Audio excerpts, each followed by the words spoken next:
So the last piece of the puzzle for this ImageStreamGang example will show how to implement a new collector called StreamOfFuturesCollector, which is a variant of the one we've talked about before. So we're going to wrap the allOf method so that it'll work with the Java Streams framework. Part of this will be a recap. So StreamOfFuturesCollector is a wrapper around allOf. It basically converts a stream of completable futures to something of type T into a single completable future that'll be triggered when all the futures in the stream complete. It implements the collector interface. We've seen that before.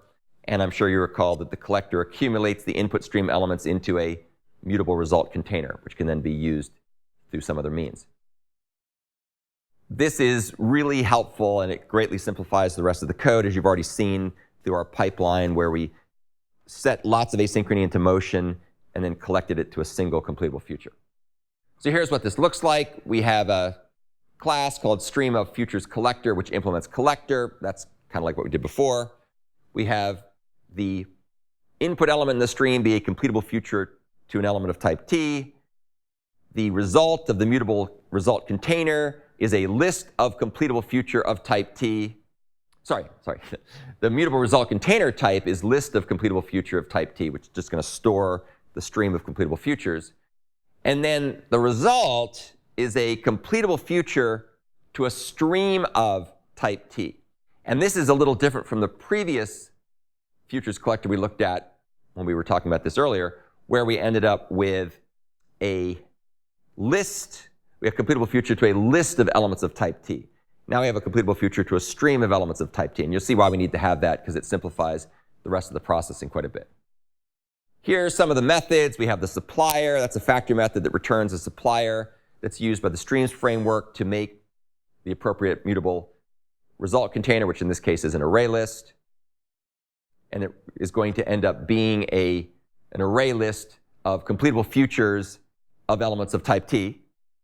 Here's by consumer. As you can see, here's accumulator. The accumulator is going to return a by consumer that the framework will use to add new elements in the stream one at a time into the mutable container, which is the array list. We don't need any locks here because it's only called in one thread. Here's the combiner. We don't use that in this example because it's a sequential stream, but it would join things together, so we'll kind of skip through it. And then the interesting method, the one that really matters, is the finisher. And the finisher looks quite a bit like the method we looked at in the previous implementation, with one important difference.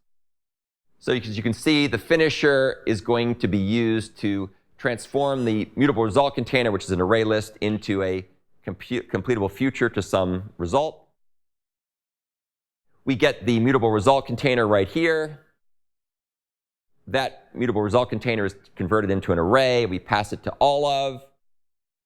That, of course, returns a single completable future, which will only complete when everything else is done.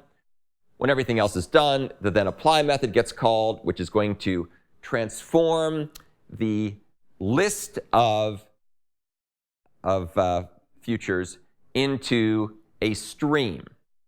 And here's what it's going to do. It's going to convert the list into a stream, and then it's going to take every element in that stream, which will be a completable future, and it will go ahead and join it. So remember that this call here is never called until the completable future that got returned from allOf completes, which means all the other completable futures have finished.